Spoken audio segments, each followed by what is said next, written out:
Hi friends, எல்லாருமே எப்படி இருக்கீங்க? இன்னைக்கு வீடியோல நம்ம பார்க்க போறது லெட்டின் கோ. நம்மளோட வாழ்க்கையில பாத்தீங்கன்னா நிறைய பேர் இப்ப வாழக்கூடிய விஷயங்கள் எத்தனை பேர் பிரசன்ட்லயும் ஃபியூச்சர்லயும் வாழ்ந்துட்டு இருக்கீங்க? சொல்ல போனா 100% மக்கள்கள் பாத்தீங்கன்னா பாஸ்ட்ல தான் வாழ்ந்துட்டு இருக்கோம். என்ன பாஸ்ட்ல? என்னோட இறந்த காலத்துல நான் பட்ட கஷ்டங்கள், நான் பட்ட அவமானங்கள், நான் பட்ட வேதனைகள், என்னை நம்பி என்னை ஏமாத்திட்டாங்க, நான் ஒருத்தவங்களை நம்பினேன், ஒருத்தவங்க மேல உயிராய் இருந்தேன், ஏன்னா அவங்க ஏமாத்திட்டாங்க அப்படின்னு அந்த வழியில நீங்க இப்பயும் உங்களோட பிரசன்ட்ல கொண்டு வந்துட்டு இருக்கிறீங்க. இந்த வழிகள் மூலமாக தான் உங்களோட பாஸ்ட் உங்க பிரசன்ட்டை உருவாக்குது. இந்த வழிகளா தான் நீங்க இருக்கிறீங்க. உங்ககிட்ட போய் நீங்க கண்ணாடி முன்னாடி நின்று உங்க மூஞ்ச பாருங்களேன். உங்களுக்கே உங்களை பார்த்து ஒரு கர்வம் இருக்கணும். அதை விட்டுட்டு நான் தோத்துட்டேன், என்னால முடியாது, நான் ஜீரோ, எனக்குன்னு இந்த வேல்யூ இல்ல அப்படின்னு உங்களை நீங்களே சொல்ற நிலைக்கு உங்களை கொண்டு வந்திருக்கு. இதுக்கு என்ன காரணம் நினைக்கிறீங்க? பிகாஸ் நம்ம வாழ்ந்துட்டு இருக்கிறது நம்மளோட பாஸ்ட்ல, நம்ம பிரசன்ட்ல வாழ கிடையாது. எல்லாருக்குமே ஒரு விஷயம் தெரிஞ்சுக்கணும். அது என்னன்னு கேட்டீங்கன்னா எல்லாத்தையுமே நம்ம ஏத்துக்கணும். ஓகே, பாஸ்ட நம்மளால மாத்தவே முடியாது, அதை அக்செப்ட் பண்ணிக்கோங்க. உங்க வாழ்க்கையில இருந்த கசப்புகள், வலி, வேதனை எல்லாத்தையுமே முதல்ல அக்செப்ட் பண்ணிக்கோங்க. உங்களை ஒருத்தவங்க வேண்டான்னு சொன்னாங்களா, அக்செப்ட் பண்ணிக்கோங்க. ஓகே, அக்செப்ட் பண்ணிக்கோங்க. ஒன்ன மறக்காதீங்க, நத்திங் இஸ் இம்பாசிபிள். இந்த உலகமே சொல்லும். ஆனா நீங்க சொல்ல வேண்டியது என்னால எல்லாமே முடியும், ஐ எம் பாசிபிள் அப்படின்னு சொல்லுங்க. எப்ப நீங்க உங்களை நீங்க நம்புனீங்களோ அப்பதான் உங்களால முடிய ஆரம்பிக்கும். பழச நினைச்சு, வேதனை நினைச்சு, வலியை நினைச்சு, துரோகத்தை நினைச்சு உங்களை நீங்களே கெடுத்துக்கிட்டு இருந்தீங்கன்னா உங்க பிரசன்ட் இப்படிதான் இருக்கும். பிரசன்ட் இப்படி இருக்கிறப்ப நாளைக்கு இதுதான் உங்களோட பாஸ்ட், உங்க ஃபியூச்சரும் இதே மாதிரி மாற ஆரம்பிச்சிடும். நம்ம கையில பாஸ்ட மாத்தவே முடியாது. நம்மளோட ஃபியூச்சர் எப்படி இருக்குன்னு உங்களால ப்ரெடிக்ட் பண்ண முடியுமா? கண்டிப்பா உங்களால உங்க ஃபியூச்சரை ப்ரெடிக்ட் பண்ணவே முடியாது. ஆனா உங்களால உங்க ஃபியூச்சரை உருவாக்க முடியும். நேத்து நீங்க பண்ண தப்பு தான் இன்னைக்கு அனுபவிச்சுட்டு இருக்கீங்க. இன்னைக்கும் அதே தப்பு நீங்க பண்ணீங்கன்னா நாளைக்கும் நீங்க அதை தான் அனுபவிப்பீங்க. சோ உங்களோட ஃபியூச்சரையாவது நீங்க நினைச்ச மாதிரி ஒரு சந்தோஷமான வாழ்க்கை கொண்டு வாங்க. நீங்க உங்க ஃபியூச்சர்ல சந்தோஷமா இருக்கணும் அப்படின்னா பிரசன்ட்ல நீங்க சந்தோஷமா இருந்தாதான் முடியுமே. நீங்க எல்லாருமே பகவத்கீதையில கேள்விப்பட்டிருப்பீங்க. ஒரு சின்ன ஒரு வேர்டு எனக்கு ரொம்ப கஷ்டமா ரொம்ப பிடிக்கும். அதாவது ஒருத்தன் பிற்காலத்துல சந்தோஷமா வாழணும் அப்படிங்கிறதுக்காக நிகழ்கால இன்பங்களை எல்லாமே குழி நோண்டி புதைச்சிட்டு தன்னோட வருங்காலத்துல சந்தோஷத்துக்காக போராடுனானா அவனுடைய வருங்காலமும் அவன் கஷ்டத்துல தான் இருப்பான். எவன் ஒருவன் நிகழ்காலத்திலேயே சந்தோஷமா இருக்கானோ அவனுடைய வருங்காலமும் சந்தோஷமா இருக்கும். ஏன்னா இன்னைக்கு நீங்க சந்தோஷமா இருந்தா மட்டும்தான் நாளை தினத்தையும் சந்தோஷமா வரவேற்பீங்க. சோ அந்த சந்தோஷம் தான் உங்களை கொண்டு வரும். இன்னைக்கு நீங்க சோகமாவோ இருந்தீங்கன்னா நாளைக்கும் உங்களுக்கு சோகமா இருக்கும். அப்ப இந்த நொடி தான் நமக்கு நிஜமானது. இந்த நொடியை நீங்க சந்தோஷமானதா மாத்துங்க. உங்களால நாளைக்கு உங்களோட ஃபியூச்சரை உங்களுக்கு ஒரு சந்தோஷமான ஃபியூச்சரா உங்களால முடியும். பாஸ்ட விட்டு தள்ளுங்க. உங்க பாஸ்ட லீவ் பண்ணுங்க. பாஸ்ட்லயே வாழ்ந்துட்டு இருக்காதீங்க. இறந்த காலம் இறந்த காலமாவே இருந்துட்டு போகுது. அதை விட்டுட்டு வெளியே வாங்க. எப்பயுமே பாத்தீங்கன்னா இந்த பாஸ்ட் ஏன்னா அது பண்ணிட்டாங்க இது பண்ணிட்டாங்க அதெல்லாம் மாத்த முடியாது. ஒரு சந்தோஷமான ஒரு நிகழ்வு நடந்தா லைஃப் லாங் அந்த சந்தோஷத்துல உங்களால இருக்க முடியுமா? கண்டிப்பா முடியாது. அப்படி இருக்கிற பட்சத்துல சோகமான நிகழ்வுகள் மட்டும் ஏன் திரும்ப திரும்ப திரும்ப நினைச்சு சோகமா இருக்கிறீங்க? அதுதான் முடிஞ்சு போன ஒரு விஷயத்தை திரும்ப ஏன் பேசுறீங்க? அந்த வழியை ஏன் கொண்டு வரீங்க? ஒரு விஷயம் முடிஞ்சிருச்சு அவ்வளவுதான். அதை பத்தி பேசி என்ன பிரயோஜனம்? அடுத்து நம்ம மூவ் ஆன் பண்ணிட்டே தான் இருக்கணும். ஒரு விஷயத்தை மறக்காதீங்க, எல்லாமே ஒரு டெம்பரவரி தான். இதை தெரிஞ்சுக்கோங்க. நம்ம வாழ்க்கையில நடக்கக்கூடிய எல்லா விஷயங்களுமே ஒரு டெம்பரவரி மட்டும் தான். Nothing is permanent. அதை மறக்கவே மறக்காதீங்க. எந்த நொடி எது வேணாலும் மாறலாம். இப்ப இந்த வீடியோ பார்த்துட்டு இருக்கீங்க, இந்த செகண்ட் நீங்க உங்களை மாத்தணும்னு நினைச்சீங்கன்னா மாத்துவீங்க. உங்களால மட்டும் தான் உங்களை மாத்த முடியும். உங்களோட ஃபியூச்சரை உங்களால மட்டும் தான் ப்ரெடிக்ட் பண்ண முடியும். உங்களால மட்டும் தான் உங்க ஃபியூச்சரையே மாத்த முடியும். அதை விட்டுட்டு என் வாழ்க்கையை அவன் கெடுத்துட்டான், என் வாழ்க்கையை அவங்க ஏமாத்திட்டான், என் கூட இருந்து குழி பறிச்சுட்டான், என் பிசினஸ் பார்ட்னர் அவனை நான் நம்பினேன் அவன் என்னை ஏமாத்திட்டான், அது இதுன்னு எல்லாத்தையுமே அடுத்தவங்க மேல பழி போட்டே இருக்கிற உங்களுக்கு என்ன கிடைக்க போகுது? ஒண்ணுமே இல்ல. நீங்க தெரிஞ்சுக்கொள்ள வேண்டிய விஷயம் என்ன தெரியுங்களா? அடுத்தவங்க மேல பழி போறதை நிறுத்திட்டு ரெஸ்பான்சிபிலிட்டி அக்செப்ட் பண்ணிக்கோங்க. அவன் என்னை ஏமாத்தினானா நான் முட்டாளா இருந்தனாலதான் அவன் என்னை ஏமாத்திட்டான். சோ தப்பு யார் மேல? என் மேலதான். நான் அவனை முழுசா நம்பருக்கு முன்னாடி அவனை பத்தி நான் தெரிஞ்சிருக்கணும். ஒண்ணுமே தெரியாதவனை நான் முழுசா நம்பினா அப்ப யார் மேல தப்பு?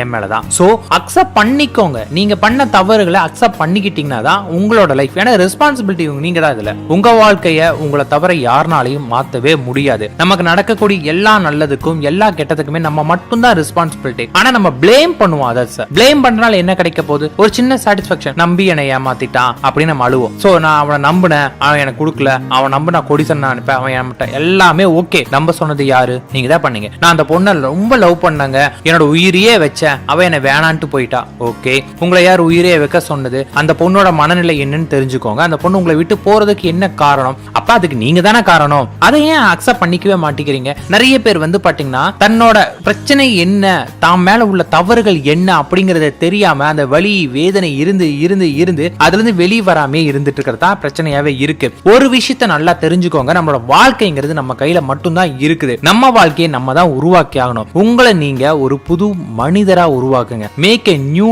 லைஃப், நியூ மேனா இருங்க. புரிஞ்சுங்களா? பழச எல்லாம் உதறுங்க. இந்த செகண்ட் ஒரு புது பிறவி எடுங்க. என்னோட வாழ்க்கையை நான் தான் வாழுவேன், அடுத்தவன் எவனுமே என் வாழ்க்கையில தலையிட முடியாது, என் வாழ்க்கைக்கு நான் தான் ரெஸ்பான்சிபிலிட்டி அப்படின்னு உங்களோட வாழ்க்கையை நீங்க தேர்ந்தெடுங்க. இந்த உலகம் எவ்வளவு அழகானது அப்படின்னு அப்ப உங்களுக்கு தெரிய ஆரம்பிக்கும். உலகத்துல எவ்வளவு நல்ல விஷயங்கள் இருக்கு அப்ப நீங்க தெரிஞ்சுக்கணும். அப்படின்னா நீங்க தான் வந்து ரெஸ்பான்சிபிலிட்டி அக்செப்ட் பண்ணிக்கணும். உங்களை நீங்களே ஸ்ட்ராங்கா மாத்துங்க. தினம் தினம் நீங்க படக்கூடிய கஷ்டங்கள், வலி, அவமானங்கள் எல்லாத்தையுமே உங்களை ஸ்ட்ராங்கா மாத்துங்க. எந்த அளவுக்கு நீங்க ஸ்ட்ராங் ஆகுறீங்களோ நாளைக்கு உங்களை அதுவே ஷேப் அப் பண்ண ஆரம்பிக்கும். உங்க லைஃப் ஃபியூச்சர் சூப்பரா மாற ஆரம்பிக்கும். அப்ப நீங்க ஸ்ட்ராங்கா மாறும். உங்களை நீங்க நம்ப ஆரம்பிங்க. எப்ப நீங்க உங்களை நம்புறீங்களோ அப்ப பாருங்க இந்த உலகத்தோட உண்மையான அழகு என்னன்னு புரிய ஆரம்பிக்கும். வாழ உங்களுக்கே பிடிக்கும், உங்களுக்கே ஆசை வரும். என் லைஃப் எனக்கு ரொம்ப பிடிச்சிருக்கடா, நான் இந்த லைஃபை வாழணும்டா, எனக்கு ரொம்ப பிடிச்ச வாழ்க்கை நான் வாழணும் அப்படிங்கிற வெறி உங்களுக்கு வரும். அந்த வெறியே உங்களோட ஃபியூச்சர் அழகா மாத்த ஆரம்பிக்கும். இக்கணத்தில் வாழு அப்படின்னு நிறைய பெரியவங்க சொல்லிருக்காங்க. ஏன் புத்தர் கூட இதான் சொல்றாங்க. இக்கணத்துல நீங்க வாழணும் அப்படின்னா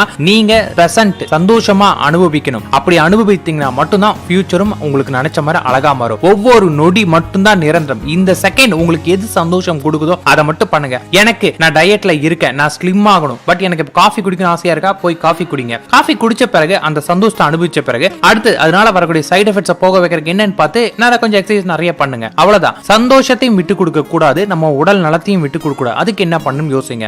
எதுக்காகவும் யாருக்காகவும் எதையும் நீங்க தியாகம் பண்ணவே கூடாது. காம்ப்ரமைஸ் அப்படிங்கிற விஷயத்துக்கு வரவே வராதீங்க. பிகாஸ் அடுத்தவங்களுக்காக நீங்க ஏதாவது ஒரு விஷயத்துல, சின்ன விஷயத்துல நீங்க காம்ப்ரமைஸ் பண்ணாலுமே அது உங்களை வாழ்நாள் முழுவதுமே உறுத்திட்டே இருக்கும். நான் காம்ப்ரமைஸ் பண்ணாலதான் என் வாழ்க்கை இருக்கு, நான் காம்ப்ரமைஸ் பண்ணாலதான் என் வாழ்க்கை அப்படி இருக்குன்னு உங்களுக்கு தோண ஆரம்பிக்கும். சோ நீங்க தெரிஞ்சுக்கொள்ள வேண்டிய விஷயம் என்னன்னு கேட்டீங்கன்னா, லெட் இட் கோ. நடக்கிற எல்லா விஷயங்களுமே நடந்துட்டு போட்டும் அப்படின்னு விட்டுட்டு உங்களை நம்பிட்டு நீங்க வடி போயிட்டே இருங்க. மூவ் ஆன் பண்ணுங்க. இருக்கக்கூடிய இந்த வலி வேதனைகள் எல்லாத்தையுமே வந்து பாத்தீங்கன்னா ஜஸ்ட் உதறிட்டு போயிட்டே இருங்க. மேக் எ நியூ லைஃப் உங்களுக்காக காத்துட்டு இருக்கும். அந்த நியூ லைஃப் நீங்க தான் கிரியேட் பண்ணணும். அந்த லைஃப் உங்களோட லைஃப், உங்க வாழ்க்கை உங்க கையில மட்டும்தான் இருக்குங்கிறத மறக்காம முன்னாடி போயிட்டே இருங்க.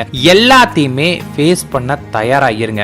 எதுவா இருந்தாலும் சூரியன் மாதிரி பிரகாசமா இருங்க. சிரிப்பு முகத்தோட இருங்க. உங்களை கண்டு அடுத்தவங்க பின்வாங்குற அளவுக்கு இருங்க. தைரியத்தோட இருங்க. என்னால முடியும், எனக்கு நடக்கும் அப்படின்னு சொல்லுங்க. உங்களை அடுத்தவங்க சாய்ஸா பார்க்க கூடாது, நீங்க தான் அடுத்தவங்களை சாய்ஸா பார்க்க ஆரம்பிக்கணும். உங்களால எல்லாமே முடியும் அப்படிங்கிற லெவல் கொண்டு வாங்க. Failure it's not a permanent, அதை மறக்கவே மறக்காதீங்க. அதே போல சக்சஸ் ஃபைனலும் கிடையாது. பிகாஸ் சக்சஸ்க்கு வந்து பாத்தீங்கன்னா மேல போயிட்டே இருக்கும். அப்கிரேட் உங்களை பண்ணிட்டே இருங்க. உங்களுடைய எல்லா எண்ணங்களும், உங்களோட கோல் எல்லாத்தையுமே திரும்ப திரும்ப நினைக்க. Make a new dream. ஒரு ட்ரீம் அச்சீவ் பண்ணீங்களா, அடுத்தது another dream, another dream, another dream போயிட்டே இருங்க. வாழ்க்கை அப்பதான் உங்களுக்கு தெரிய ஆரம்பிக்கும் எவ்வளவு பெரிய வாழ்க்கைன்னு. யோசிங்க. நமக்கு கிடைத்த சக்தி என்னன்னு உணர ஆரம்பிக்குங்க. இந்த உலகம் முழுவதும் அன்பை ஸ்ப்ரெட் பண்ணுங்க. எல்லாத்துக்கிட்டையுமே வந்து திமிரா இருக்காதீங்க. எல்லாத்துக்கிட்டையுமே வந்து உங்களோட உண்மையான அன்பை காட்டுங்க. வெகுளியா இருங்க. உங்களால என்ன கொடுக்க முடியுமோ அதை அடுத்தவங்களுக்கு கொடுங்க. உங்ககிட்ட பணம் கொடுக்க முடியுமா, பணம் கொடுங்க. அன்பை கொடுக்க முடியுமா, அன்பை கொடுங்க. சந்தோஷம் கொடுக்க முடியும், ஸ்மைல் ஆகுது பண்ணுங்க. ரோட்ல போயிட்டு இருக்கீங்க, ஒருத்தவங்க வராங்க,